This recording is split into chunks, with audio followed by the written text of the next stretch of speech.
Thank you so much. Thank you to our music team. Thank you to Lori.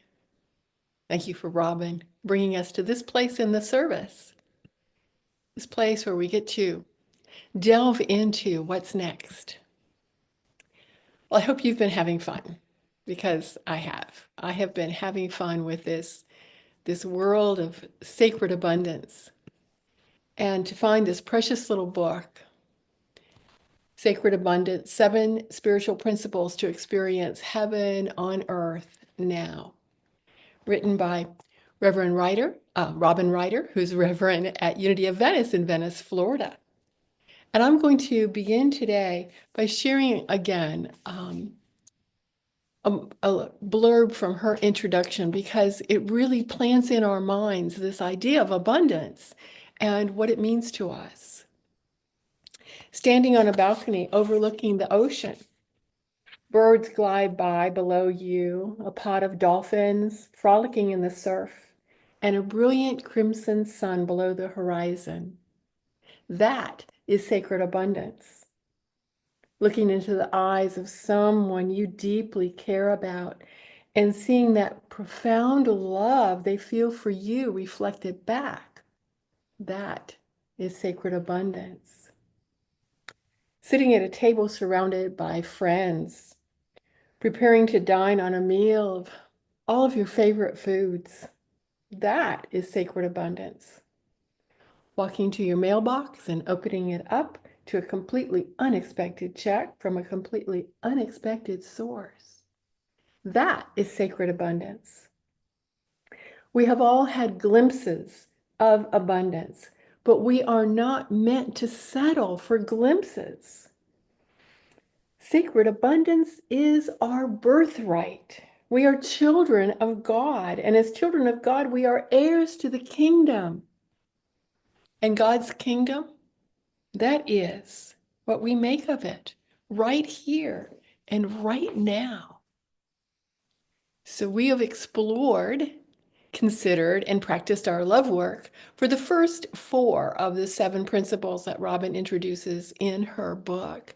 And today we'll continue delving into this work. So her 5th principle is called Give Up Hope. It's an interesting title, but it's based on a quote that you may have heard that forgiveness happens when we give up hope for a different past. Forgiveness happens when we give up hope for a different past. Because we hang on, don't we?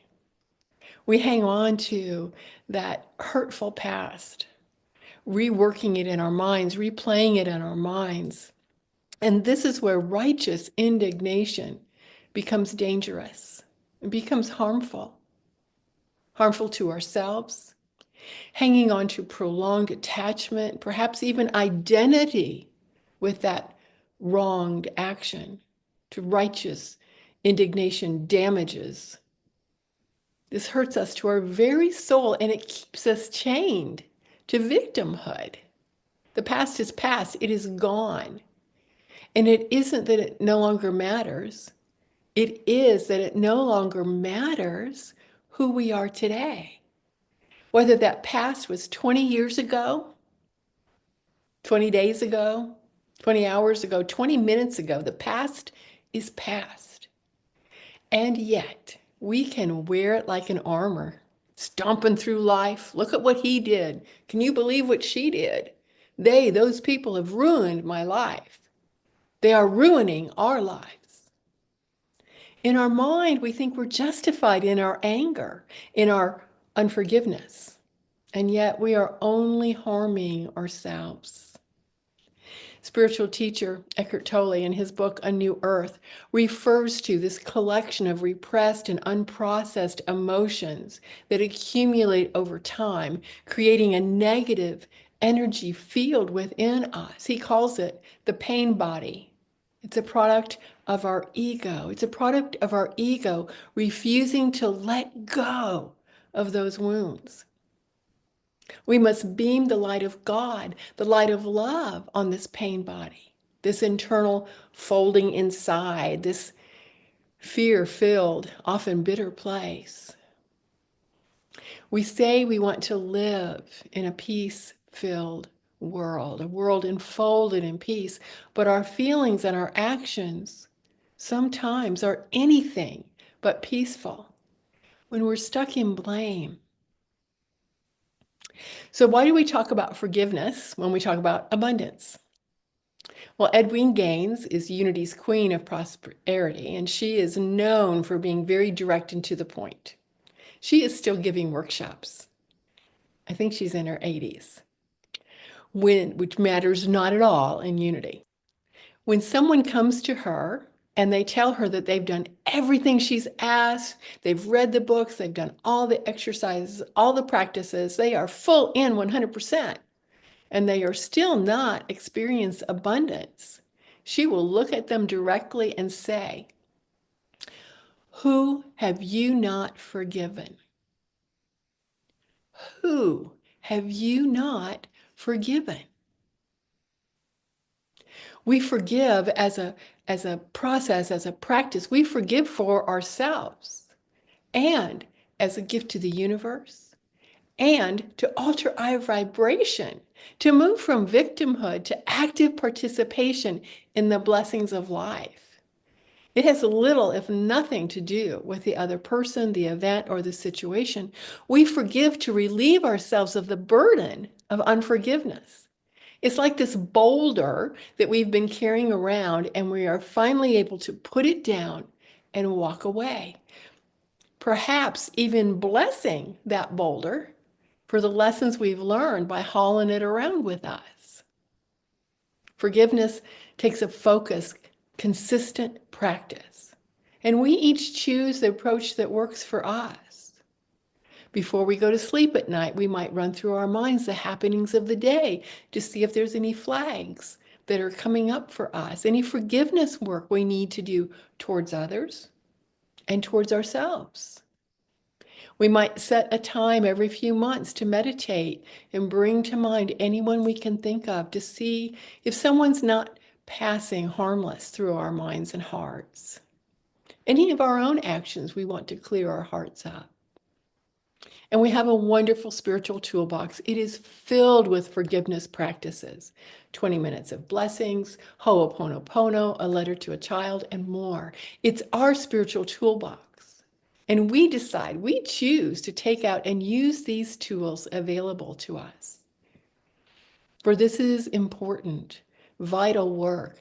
These practices of forgiveness understand that there's also a divine timing involved, especially if the injury has been recent, the injury has been great, to not try to rush towards forgiveness. And we will know when it's too soon. We'll feel a resistance. We'll try to do our forgiveness work, and we will feel a strong resistance. And we can ask ourselves, is that our ego?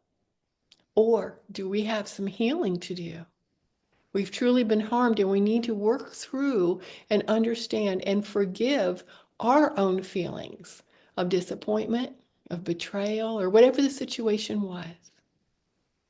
Also understanding that as long as we hold on to these feelings, we cannot freely move into that flow of the law of circulation. For our lack of forgiveness will block our flow, will prevent us from experiencing heaven on earth.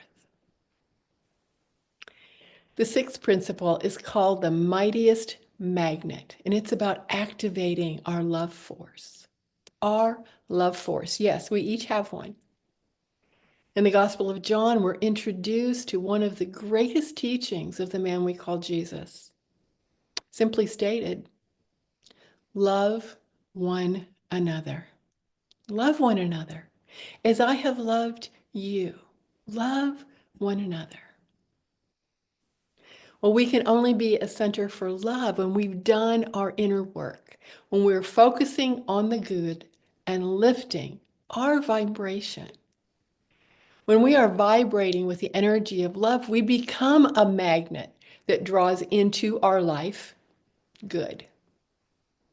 It does not mean we are immune from the happenings in the world and from race consciousness and from things that occur Remember, the universe is always broadcasting, however, the fullness of all good, all love, all wholeness. And to match that vibration, to be aligned with all of the good of God, we set the intention each day to be a center of love. We become a divine and holy magnet. I'm going to share a quote by May Rowland. And you might say, May Rowland, who is she? Well, I'll tell you, May Rowland followed Myrtle Fillmore as the director of Silent Unity in 1916 and kept that position for 55 years until her retirement in 1971. 55 years. And she says, if you are not attracting the good that you desire in your life, learn to express love. Become a radiating center of love, and you will find that love, that divine magnet within you, will change your whole world. Will change your whole world. So, how do we do that? How do we let love change our whole world? Well, we do it minute by minute and day by day. We find a practice that works for us individually. What I do might not work for you, as well as something that you are doing. We each seek a practice that supports us in beaming love, one that fits our personalities, our interests, our gifts. It isn't complicated because it's all about vibration, keeping our vibration at the highest level possible at any given moment. And more importantly, in every challenge. And it begins with awareness. We must be able to notice when we are not beaming love in order to return to that space.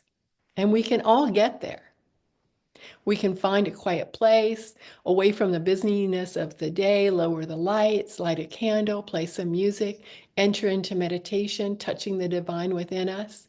We're really good at that.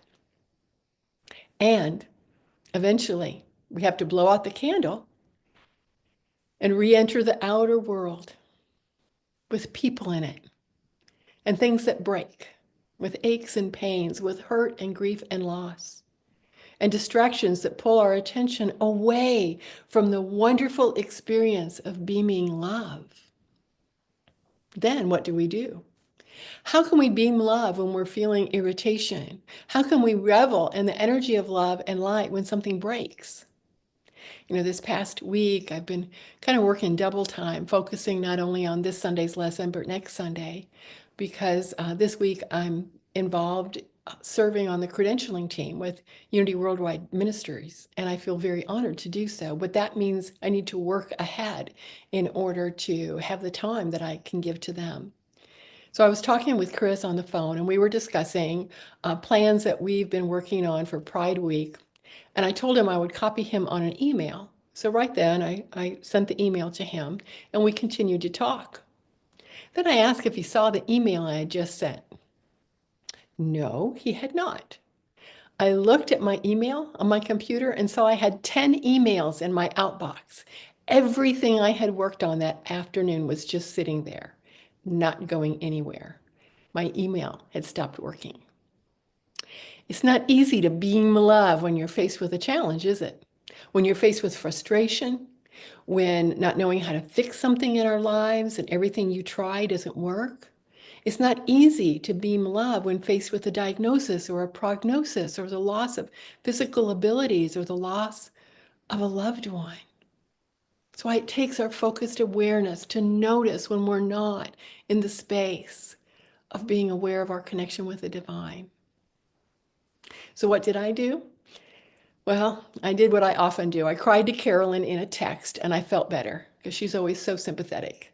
And then I walked away for a while to regroup, find my center. Later, I delved back in, got the emails eventually set somehow. I have no idea what worked. But this is a process for each one of us. There's also a very special process called heart math. And this process tells us that when we find ourselves not beaming love, when we find ourselves irritated or not in a good place, to focus on someone we love. a person, a pet, something or someone we truly love. Envision them, bring them fully into your heart, and feel that absolute love that you have for them. And then revel in that feeling. And you are back to vibrating and beaming love. And you'll hear more about this heart math in the next few weeks, and we'll keep you informed of that schedule. Your love work today will take you through some processes. We will each choose what works for us in our real day-to-day life. Now, this sixth principle about being a mighty love force ties directly to the seventh and the last principle for experiencing heaven on earth in sacred abundance. And it's called Everyday Namaste. Now, we have Namaste each Sunday where we pause and we look at one another, where the divine within ourselves recognizes and honors the divine in someone else. It's simple, it's easy, especially when we're surrounded by some of our favorite people. We're surrounded by our tribe. But then there's that pesky life we live that involves other people, people not like us. So some people don't look like us or talk like we do or dress like us. People who believe differently than we believe.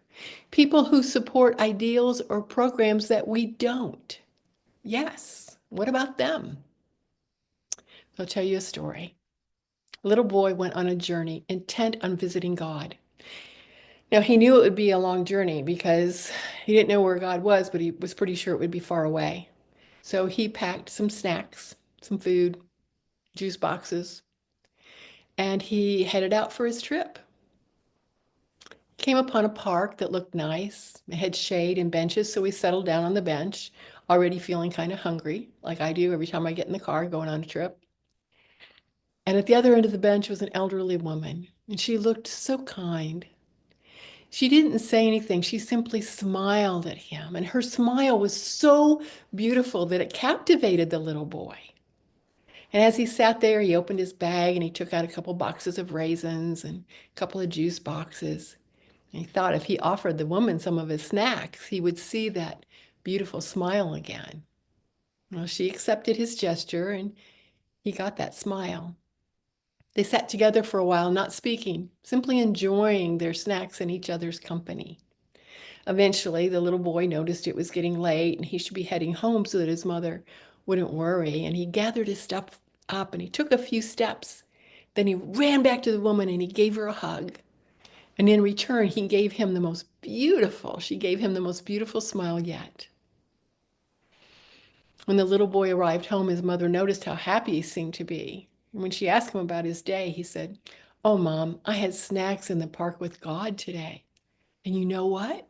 She has the most beautiful smile I've ever seen." And around that same time, the woman arrived at her home. And as soon as her son saw her, he noticed something different about her. "How was your day, Mom? You seem so light and happy."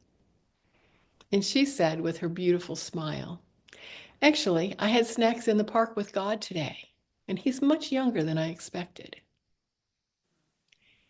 Each one of us is the very essence of God in expression, individualized, unique, one of a kind. At our very core, we are holy, divine, and perfect.